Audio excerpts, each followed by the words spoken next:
오늘 말씀은 에스겔 18장입니다. 돌이켜 회개하라 라는 주제로 말씀을 전하겠습니다. 어느 나라든지 속담이라는 것은 있습니다. 속담은 때로 시대를 풍자하기도 하고 좋은 내용을 좀 부풀려서 후대에 전하기도 합니다.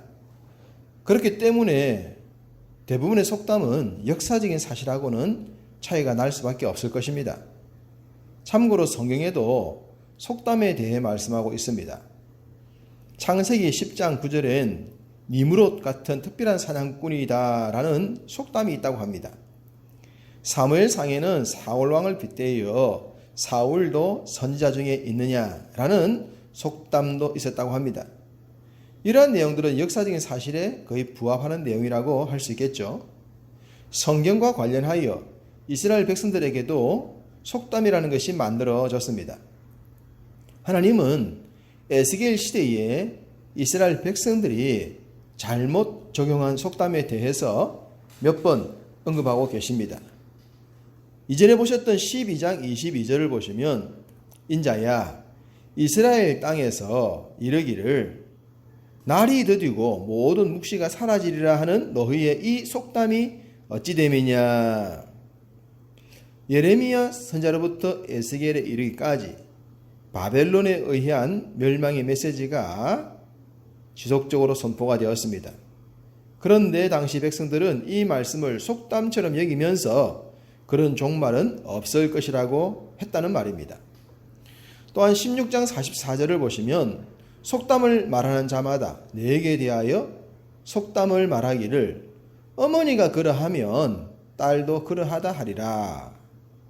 그 나물에 그 밥 도토리 기저귀 50보 100보 등의 우리 속담처럼 이스라엘 백성들에게도 비슷한 속담이 있었던 것 같습니다. 보통 사람들은 아들은 아버지를 닮고 딸은 엄마를 닮는다고들 합니다. 그래서 자녀를 보고 부모님을 알 수 있다고도 하죠. 지금 이스라엘 백성들이 그런 이야기를 하고 있습니다. 이 말은 자신들의 범죄 행위에 대해 정당성을 부여하고 있는 것입니다. 딸이 엄마를 닮았듯이 자신들의 죄는 앞서 죄악으로 망했던 북이스라엘이나 주변국들 때문이라고 말입니다. 자신들의 범죄 행위가 당연하다는 주장을 펴고 있는 것입니다. 동일하게 오늘 본문에도 속담이 나옵니다. 2절 너희가 이스라엘 땅에 관한 속담에 이르기를 아버지가 신 포도를 먹었으므로 그의 아들의 이가 시다고 함은 어찌 됨이냐. 아버지가 신 포도를 먹었다고 해서 아들의 이가 시지는 않습니다. 물론 신 것을 먹고 있는 것을 보면 인상을 찌푸리기도 합니다만 그 곁에 없다면 인상 쓸 일도 없겠죠. 그런데 이스라엘 백성들은 자신들의 잘못이 마치 신 포도를 먹은 아버지로 인해 아들도 시다고 느낀 것처럼 당연한 것이라고 항변하고 있습니다. 속담을 자신들의 삶의 실제와 일치하다고 주장하고 있는 것입니다.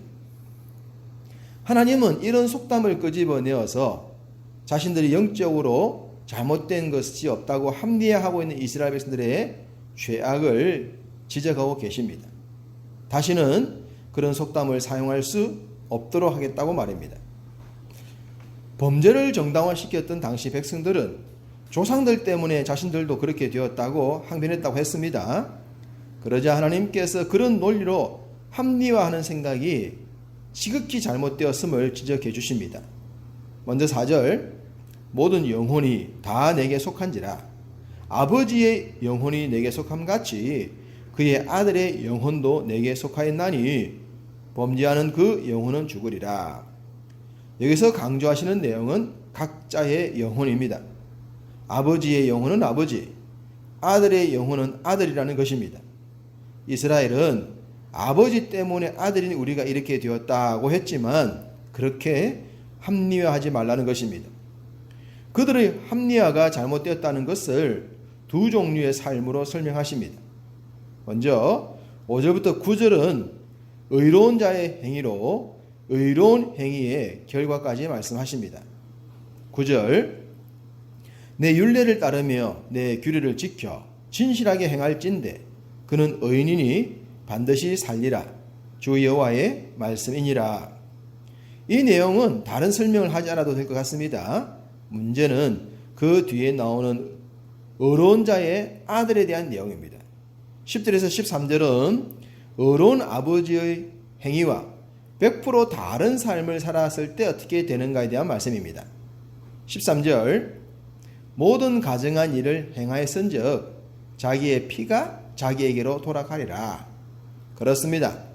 아들의 범죄가 아버지의 의로운 행위로 덮어질 수 있는 것이 아니라는 말씀이죠.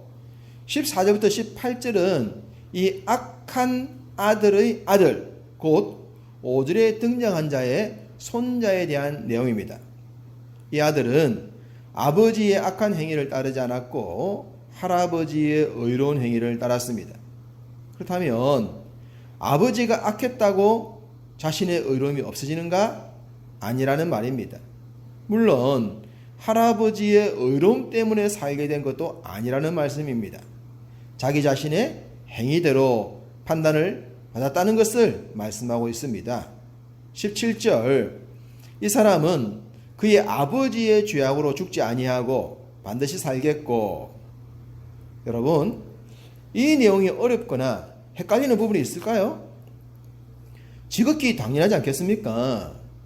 그런데 당시 이스라엘 백성들은 이런 내용을 속담으로 만들어서 자신들을 합리화하고 정당화했습니다. 이렇게 정당화하고 합리화하는 자들을 향해 그럴 시간이 있으면 오히려 자신들을 돌아보는 것이 지혜라고 하십니다.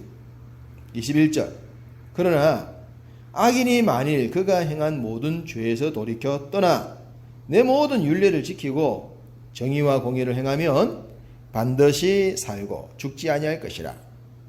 누구 탓하지 말고 회개하고 마음을 돌이키라고 하십니다. 그렇습니다. 주의 율례와 규례, 정의와 공의를 붙들면 산다는 말씀입니다. 이스라엘은 조상들 때문에 자신들이 범죄자가 되었는데 하나님은 자신들만 야단치면서 심판을 한다고 항변을 했습니다. 그러자 하나님은 이렇게 말씀하십니다. 25절 그런데 너희는 이르기를 주의 길이 공평하지 아니하다 하는도다. 이스라엘 족속아 들을지어다. 내 길이 어찌 공평하지 아니하냐. 너희 길이 공평하지 아니한 것이 아니냐. 그래요. 내가 잘못한 것이 아니고 너희들이 잘못한 것 아니냐. 생각했으면 생각 좀 해봐라. 하나님이 그렇게 묻고 계십니다. 29절에서도 너희 길이 공평하지 아니한 것이 아니냐라고 하셨습니다. 상식이 있는 사람이라면, 정상적인 사람이라면 누구라도 이스라엘의 이야기와 하나님의 이야기를 들었을 때 누구의 손을 들어주겠습니까? 당연합니다.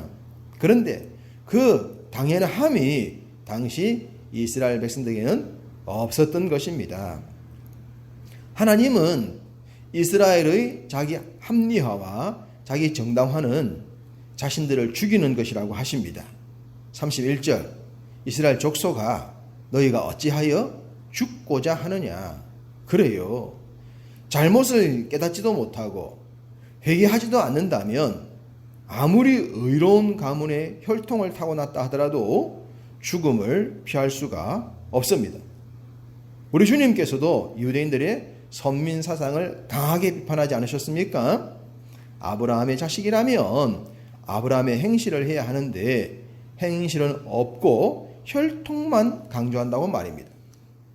32절에 하나님은 죽을 자가 죽는 것을 기뻐하지 아니하신다고 하셨습니다. 그래요. 하나님은 하나님의 형상대로 지원받은 인생들의 죽음을 기뻐하지 않습니다. 앞서 보셨던 16장 6절에 너는 피투성이라도 살아있으라. 다시 이르기를 너는 피투성이라도 살아있으라 라고 하심처럼 살기를 원하십니다. 당연합니다. 살아야 합니다. 육체의 생명이 있을 때도 살아있는 자로 살아야 합니다. 육체의 생명이 끝날 때도 영원한 생명의 나라에 들어가서 영원토록 살아야 합니다. 그러니 세상이 원하는 길을 가지 말고 하나님이 원하는 길을 가야 하는 것입니다. 때로 그 길이 고난의 길이요 비난받는 길이라도 말입니다. 오늘도 그러한 믿음으로 중무장하셔서 믿음 충만한 하루를 살아가시기를 주님의 이름으로 축복합니다.